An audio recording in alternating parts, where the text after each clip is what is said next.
Any business has analytics, any business has product, and any business knows what they sell, how they sell, and whom they sell. So these three questions actually form the idea of your business. And these questions also give you the understanding of your business triggers. So when it comes to what to sell, it is clear from day one of your business. When it comes to how to sell, it is understandable when you work on the different communication channels and different sales strategies.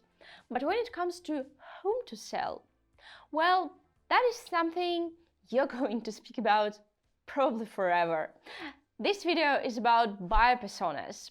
Any business needs a buyer persona, or maybe sometimes even two buyer personas. Some businesses have more than two buyer personas. So let's discuss what buyer persona is, why you need it, how you're going to define it, and finally how you're going to use it. Let's start. Buyer persona is your target audience, but target audience is something broad, while buyer persona is the understanding of a certain person, a certain image of a person. So a buyer persona is a real persona. It is a person who has age, occupation, country.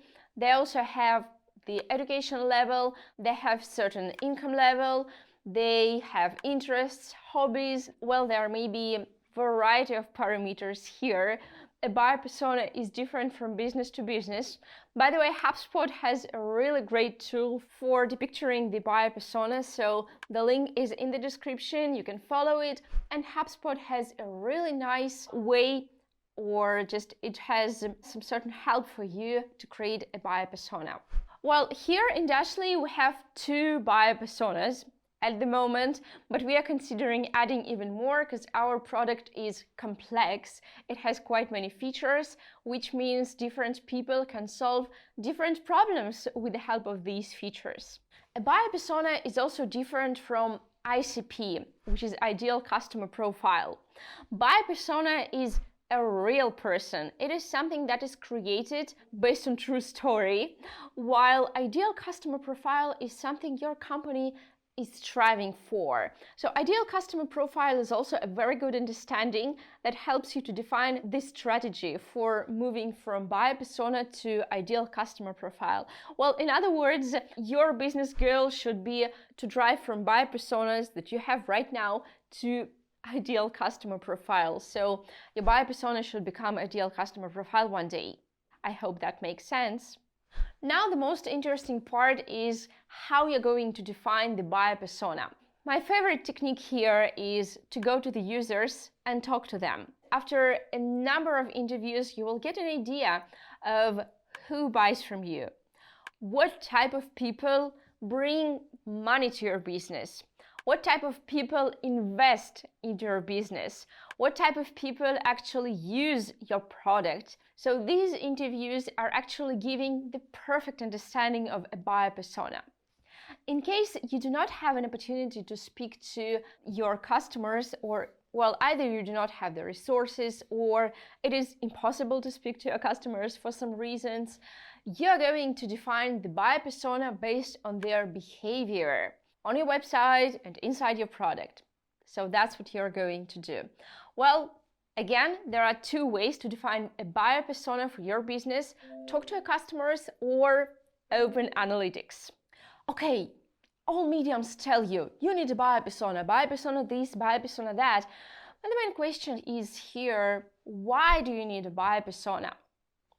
And the answer is pretty simple. So buyer persona is needed for a better understanding of what your business should do on every step of the funnel. So this is the funnel. Every step of it has certain actions produced by your team. Creating content, creating lead magnets, creating website content, creating, well, whatever it is. But whenever you start doing something, whenever your business, whenever your teams come to some certain steps, it's time to imagine a buyer persona in front of you and realizing that your action will actually resemble with the expectations of your buyer persona. So you're going to address all your activities to the buyer persona that you have. And as soon as you know who your buyer persona is, your actions are going to be successful. So a buyer persona is a really great tool for improving the quality of your business. I mean, when you start getting the understanding of what your buyer persona is, every action of yours becomes conscious and you become successful. So make sure you have the understanding of who your buyer persona is and let it drive your business. See you in the next videos.